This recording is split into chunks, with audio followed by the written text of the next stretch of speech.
Assalamu alaikum. Welcome back, guys, to another episode of our podcast, Deen Thoughts. And today we are back with our special guest, Sheikh Ahmed Al-Qattani. Would you like to say hello? Wa alaikum salam wa rahmatullahi wa barakatuh. Being here twice means I'm a normal guest. I'm not special anymore. MashaAllah. Allah yabarak feekum. You're always special, MashaAllah. Allah yaftah alaykum. Barakallahu feekum. It's an honor to be here again. Honor to have you, Allah. Allah yabarak feekum. So today we have a special episode for you guys, correct? We will be giving you guys just a few gems of, mashallah, our Sheikh's knowledge here. He's going to be dropping a few gems. I don't think so. Allah alam. Allah. Allah alam. Inshallah. So I think one thing that is I really like to start with is just the basic principle that as Muslims we should reflect upon ourselves and our day-to-day actions, where we stand in terms of Allah. Many of you guys, maybe you heard our first ever Nugget of Knowledge episode that dropped very recently. And in that episode, I talked about how we should always remember death, and how I asked you guys a question. I wanted you guys to be honest with yourselves, and that was, are you ready right now to die? If Malakul Maut, if the angel of death came to you, would you be ready? Would you feel like, would you panic? Would you not be ready? Do you think you have enough hasanah to enter Jannah, right? All these different kind of questions that you should be asking yourself. So these are obviously a reflection, right? And so panning over to you, Sheikh Ahmed, what is your thoughts like on this topic? Like how should we as Muslims constantly reflect? Nah. Reflection, if you live your life without reflecting, you're flying in a direction that you don't know. You don't know where you're going to end up. If you spend time as a Muslim to reflect on what has happened, why have you been led to this point where you are right now? Why are you where you are right now? You'll see your mind will open up to many clarity. You will see, for example, what went well, because everything that happens in your life is for a reason. Every problem that happens in your life is for a reason. Why did this problem happen?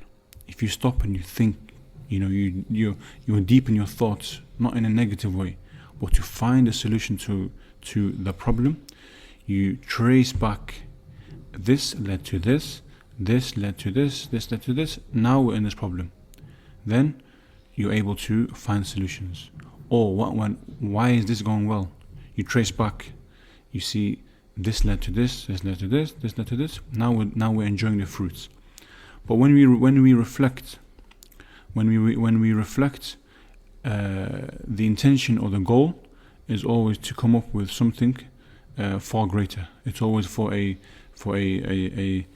bigger goal. Yani, as a Muslim, we all need to have a sense of direction. If we do not have a sense of direction, we're just running around like headless chickens. Mm-hmm. So, as a Muslim, it's important for us to sit down and to reflect upon our actions and to look ahead in the future, mm-hmm. and make decisions based on that, inshallah. Mm-hmm. Right. So I think definitely as a Muslim, when we reflect, we're reflecting obviously on the past, the future, the present, right? It helps us to move forward, whether that be Deen in our own faith, our own religion, our own connection with Allah subhanahu wa ta'ala, whether that be in our own lives, our work, our studying, right? So I think especially when we look at the faith aspect of it, obviously many of us, we have trials and tribulations in our lives, right? And we talk about this concept of patience, sabr, where we constantly are needing to be patient in many aspects of our life. But reflection goes kind of hand in hand with that, because when you think about reflection, when you reflect about why this is happening to you, like you said, it's kind of brings about the sabr as well. I'll give you an example. I heard this, which is basically the Sheikh was saying, like, if Allah subhanahu wa ta'ala gave a person more rizq, right, and he knew that rizq he was going to do haram with the more rizq he was going to do, then why would Allah subhanahu wa ta'ala give him more rizq? Right? So at that point, basically, it's just the concept that Allah subhanahu wa ta'ala, He knows everything. So when He puts something your way, and we speak about this concept a lot, when He puts something your way, He knows the reasoning for it. He knows why He did. He knows that this thing might be best for you. So less risk, for example, it might be better for you, because with more risk, you might do haram. Yeah. And Allah subhanahu wa ta'ala never wants you to do haram. He never wants you to ibad anhu, like to go further from Him. He wants that connection with you, right? And that's why it's if you understand, if what you've just said, if people understand that, they would live far more content lives. Because Allah Azza wa Jalla says, وَلَوْ بَسَطَ اللَّهُ الرِّزْقَ لِعِبَادِهِ لَبَغَوْا فِي الْأَرْضِ. Says, if Allah says, if I were to expand or extend further the rizq for humanity, they would cause corruption on earth. وَلَكِنْ يُنَزِّلُ بِقَدْرِ مَا يَشَاءُ. He sends it down in quantities that whatever He wants, because He knows what's good for you. And some of the ulama, they say, لَوْ كُشِفَ عَنْكَ الْغَيْبِ لَمَا اخْتَرْتُهُ إِلَّا مَا اخْتَارَهُ اللَّهُ لَكَ. He says, the scholars, they say, if your future was opened up for you in front of you, لَوْ كُشِفَ عَنْكَ الْغَيْبِ, as in the next 20 or 30 years of your life is open in front of you. So for example, you see the decisions or where your life's going to take you. For example, going to this school, I'm going to go to that school. Allah chose for you to go to this school, and you wanted this school. And then you see where each one would lead you. You would only choose the path that Allah is taking you on. So for example, let's say this school, if you go to this school, the one that Allah wants you to go to, you're going to end up in this place. If you went to the one that you went to, you're going to end up in this. You're going to be like, no. Let me stick to where Allah wants me, because Allah knows what's best. So you submit. That removes a lot of stress from your mind. But so what is upon you is that anything that you do, you try your best to make it for the pleasure of Allah Azza wa Jal. Because pleasure of people, pleasure of your parents even, this is acceptable. But this to a limit. The ultimate pleasure is to Allah Azza wa Jal. Yeah. Nah. Yeah, subhanAllah, that was a beautiful way of explaining it. Because many of us, when we're in the trial and tribulation, it's hard. Our judgment is clouded, right? We only see what's in front of us. No. We don't see what's past it. So when we're in the trials, it's difficult to be patient, but know that there is a reasoning behind it, and further, Allah subhanahu wa ta'ala knows what's best for you, and that's why He's setting that forth towards you. Nah. This is why studying or understanding the Islamic side of life is vital for your growth as a human, as a Muslim, because all of these, there's so much self-help books and all of these podcasts and all of these which is done by non-Muslims, and everything that is said in these books, in these podcasts, in these TED Talks, everything, there is something or along the lines of which is mentioned or is a way of life from the Sunnah or mentioned in the Quran. Yani, for example, there's a lot of you hear a lot of things like consistency, resilience, Right. All of these things. Well, now, if you actually ponder upon the life of the Muslim, Right. and just the basic, not the major things, getting out of your comfort zone, you look at a lot of the things which is mentioned is the day-to-day life of the Muslim. Now, if we start with Salah, our 5-time prayers a day, a lot of people, they neglect the Salah, our 5 prayers, and for those who pray, they say, well, it's only 5 minutes. You can spare 5 minutes, but some people, they genuinely can't. They don't have the ability, So then, so for that individual who's struggling with his prayers or her prayers, they're struggling. They do 2, they do 1, or they combine it all in one sitting. Right. So for them, they need to go back to the drawing board. I need to take it slow because they're doing too much in one go. And this is the same concept in business, the same concept as a student. If you try to do all your assignments in one day, you're going to be overwhelmed. If you do it all in one go, and then the next day you try to do everything in one go, and then you're going to be overwhelmed, and then you're going to crash one time. The salah, you need to take a big step back. Okay, Fajr is at this time. I'm going to wake up. I'm going to force myself to wake up because it's going to get me out of my comfort zone. I'm accomplishing something difficult. So, and doing that in the beginning of your day is going to set you up amazingly. That day will be the best day of your life, you know, if you do all these things right. So a lot of the things, and then you got to have Dhuhr. Dhuhr's at 1:30 or 2 o'clock. Whatever I'm going to do, I'm going to make sure I set an alarm. I'm going to organize my day that I have 15 minutes or 10 minutes or 5 minutes to make wudu and pray in this location. So you're planning yourself, you're planning your day, you're organizing your time. All of these traits, all of these concepts, they lead to any success. This done the next day, and then you do that the next day, then you do that for a month, for 2 months, 1 year, 2 years, you'll see how your whole life will transform because you tuned up a small portion of your day. So yeah, I think one thing that's also really important is the concept. You kind of mentioned it earlier, the fact that we're submitting to Allah subhanahu wa ta'ala, right? We're doing this all for the sake of Allah. So when you said, like, for example, you force yourself to wake up for Fajr, and you have a great day when you wake up for Fajr and you make your salah, right? Why are you forcing yourself to wake up for Fajr? What's the reason behind it? Because you're submitting to Allah subhanahu wa ta'ala. Whereas when you submit to your nafs, right, to your desires, then you're going to be doing stuff that you think you want, that you think it's good for you. But at the end of the day, where does that lead you? That leads you only to, disappointment and loss. Right, loss. Because at the end of the day, we were created to worship Allah, and everything, and the Samat, the dunya, everything submits to Allah subhanahu wa ta'ala at the end of the day, because He is the creator, He is the Lord, right? And He's the self-sustained one, and we are all seeking to be sustained by Him. And so when we look at these things, when we reflect about these things, it's also important to remember that. Why am I doing this? I'm doing this for a reason. I'm doing this because I'm submitting to Allah subhanahu wa ta'ala. And when I submit to Allah subhanahu wa ta'ala, I know that Allah subhanahu wa ta'ala, He will only give me the best for me. He loves me and He wants a connection with me. And He doesn't need me, but I need Him. I'm in need of Allah subhanahu wa ta'ala. And that's why we need to work on those things. It's not something where it's just like, well, why do I need to get on my 5 prayers?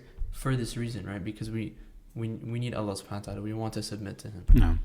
Even our salah was originally supposed to be 50 prayers a day. And that was reduced and reduced and reduced. Even when it went to 5, it was Musa alayhi salam was trying to get it reduced more, fair. He said it's too much for the people. Too much, right, yeah. And Rasulullah says, I feel shy to go back, and it was stuck to 5 prayers. But in anything in our life, anything which we want to achieve, if you genuinely want to achieve something,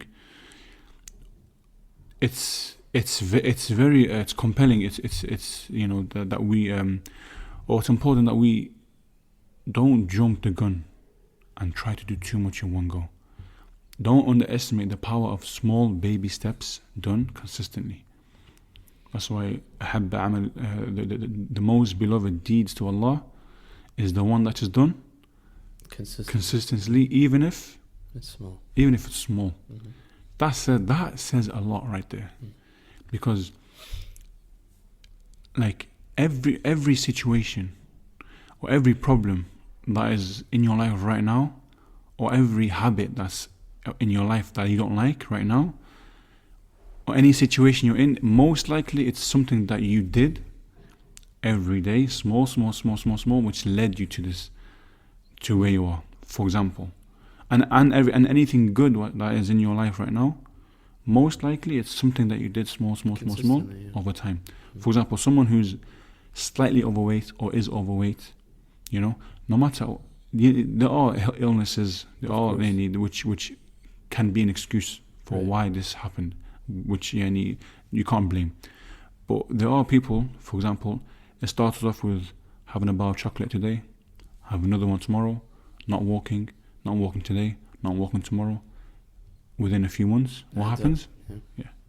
And then someone who goes to the gym, or not even goes to the gym, just walks an hour a day, or 10,000 steps, or whatever it is, and they eat less, and they eat quality foods, healthy foods, over time, they're going to be healthier. They're going to look different. They're going to feel different. They're going to think differently. So these, don't underestimate the power of, like, the problem with us is that we're very impatient. Right. You know, Allah mentions this in the Quran. That خُلِقَ الْإِنسَانُ مِنْ عَجَلٍ إِنَّ الْإِنسَانَ خُلِقَ هَلُوعًا. We were created in patience. Right. We have to control ourselves to become patient. Like, I know, for me to become a doctor, it's going to take me X amount of years. Right. If I'm alive, these years are going to come, inshallah. So I'm planning for that, you know. But also for anyone who wants to do well in their life, it's very important that they have a sense of direction. And I want you to listen carefully, because if you have a sense of direction, every decision you make is going to be influenced by that. For example, if you want to be a doctor or you want to be a dentist, now you get an offer from a university which is more sports influenced. Right. You're most likely not going to go to that one, Right. because you have a direction. So you're going to wait until these offers come through. Yeah. And if they don't come through, even if none of them come through, are you going to be like, oh no, what am I going to do now? No, you have a direction. Okay, what's plan B? Which is going to lead me there? Because the end goal will always have obstacles and hurdles. This is inevitable. Even the Prophet ﷺ, obstacles and hurdles. Because this is part of the process. Yeah. Obstacles and hurdles is not to punish you. It's not that Allah hates you. Right. Obstacles and hurdles is for you to fail and learn from it. And at the same time keeps you humble. Because when you make mistakes, the one trait that Allah hates is arrogance, kibr. You know, Allah does not like that, and that's not a good trait. Allah loves the abd who is humble and shows humility to Allah Azza wa Jal. You never associate any success with yourself. Who did this? Qarun did this, and he was destroyed. إِنَّمَا أُوتِيتُهُ عَلَى عِلْمٍ عِنْدِي. I did this. Qarun was poor. He was poor and he became rich. Yeah. Very rich.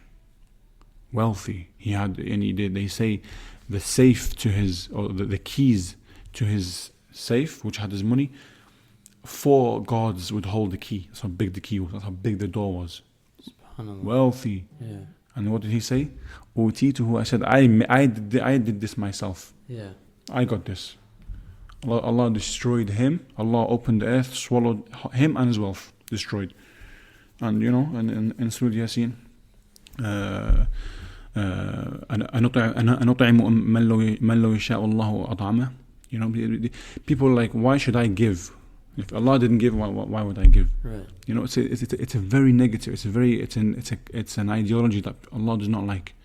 You have to associate this with Allah Azza wa Jal. So the Muslim, he has a sense of direction, or she has a sense of direction.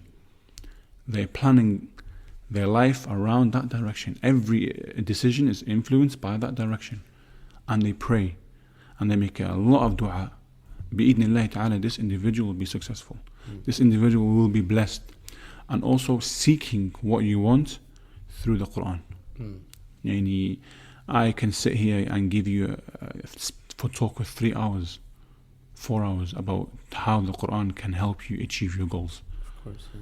And I have heard so many stories from so many different people in different fields, women and men, like young people, older people, and elderly people, who have said that the Quran is simply a miracle.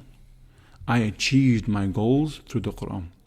Many people who do the hifz, or they do their Quran, they say, what?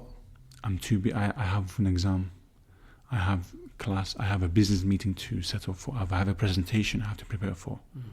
I don't have time for the Quran. And they go ahead with their lives. But there are people who, they have these meetings, they have these exams, and they still choose, or they give time, because this precious time of yours, if you take from it and you give it to the Quran, wallahi, Allah Azza wa Jal will open doors for you. the Quran will, because the whole Quran is the Quran itself is a blessing. كتاب أنزلناه إليك مبارك ليدبروا آياته. Allah Azza wa Jalla, He says that He sent down this Quran. He didn't just say this Quran, He said this blessed Quran, this blessed, and I've mentioned this before. Right. This blessed book. So anything that it touches is blessed. Mecca, it came down to Mecca. Mecca became blessed. It came down on the Prophet ﷺ. The Prophet was the best of creation. It came down through Jibreel became the best. Right. The Ummah of Muhammad became the best. And if it touches the heart of the individual, they become the best. If they continue and their niyyah is for the sake of Allah Azza wa Jal. If your niyyah is to seek blessings, your niyyah is to seek success in this particular field, even if it's through the Quran, you can have this. I want to read the Quran because I want to be good at this. I love this Quran, that it's gonna help me reach this. It's gonna help me with this. Wallahi, it will happen. SubhanAllah. I think also in the same token, it's the concept where you said, as a Muslim, we're planning our lives out. We know the direction we're trying to go through, right? And with our whole lives, as we plan them out, we also keep in mind the fact that we're doing all this for the sake of Allah subhanahu wa ta'ala. Like for example, when let's say like you're planning out, okay, I want to get this job, right? We don't get a job that prohibits us from going to Jama'ah, for example. Many brothers, maybe they're in this situation where they work, but their job doesn't let them, for example, go to Jama'ah. Well, that's like a dangerous aspect. So when we plan our lives, we keep in mind Allah subhanahu wa ta'ala, we're doing it all for the sake of Allah. And like you said, then the Quran, it opens doors for us, but also Allah subhanahu wa ta'ala, like when we do the things for Allah, Allah will put barakah in whatever we do. For example, like let's say you're studying, right? And you're like, well, I don't really know if I should go Salli Isha in the masjid, right?